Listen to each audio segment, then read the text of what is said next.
Tehreek Insaf secretary اطلاعات ہندوستان کے ایک صحافی کے ساتھ گفتگو سامنے آئی ہے، وہ افسوسناک ہے۔ بالخصوص وہ ملک جو ہر لمحہ پاکستان کے خلاف سازشوں میں مصروف ہے، پاکستان کے حوالے سے بری تصویر پیش کرنا، میں سمجھتا ہوں کہ یہ کسی بھی صورت درست نہیں ہے۔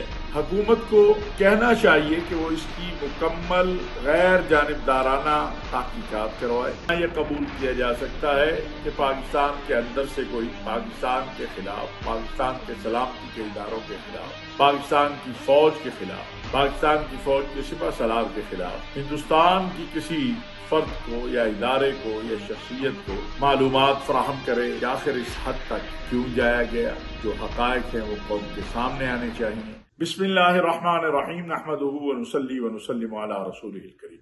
تحریک انصاف کے سیکٹری اطلاعات کی جو ہندوستان کے ایک صحافی کے ساتھ گفتگو سامنے آئی ہے، وہ افسوسناک ہے۔ ہمارے آپس میں جو بھی اختلافات ہوں، اس میں باہر کی دنیا کو ملوث کرنا، اور بالخصوص وہ ملک جو ہر لمحہ پاکستان کے خلاف سازشوں میں مصروف ہے، اس کے صحافیوں کو اپنے ملک کے سپہ سالار کے خلاف، اپنے ملک کے سلامتی کے اداروں کے خلاف بریف کرنا یا ان کو معلومات دینا، پاکستان کے حوالے سے بری تصویر پیش کرنا، میں سمجھتا ہوں کہ یہ کسی بھی صورت درست نہیں ہے۔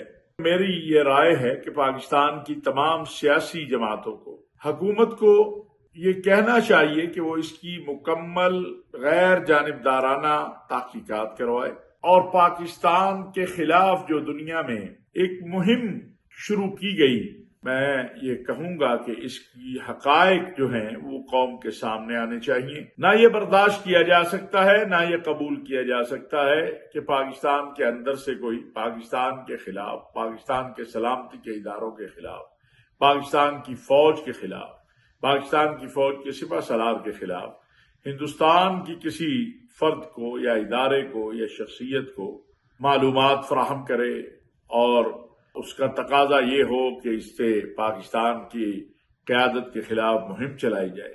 کہ آخر اس حد تک کیوں جایا گیا، اور اس کے جو حقائق ہیں وہ قوم کے سامنے آنے چاہیے۔ ہماری محبت اور ہماری عداوت، اس کا معیار ہمارا دین اور ہمارا وطن ہے، اور اگر کوئی وطن کو کمزور کرنے کی بات کرے گا، ہمارے دین پہ حملہ آور ہوگا، تو وہ کوئی بھی ہو، اس کے خلاف ہم اپنی بساط کے مطابق اپنی جدوجہد ضرور کریں گے۔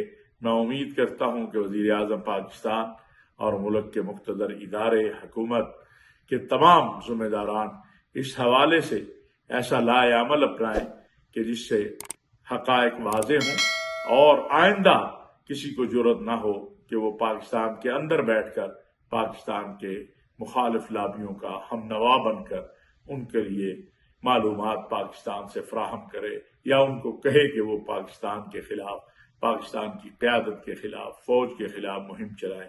اللہ تبارک و تعالی ہم سب پہ اپنا رحم فرمائے۔ پاکستان زندہ باد۔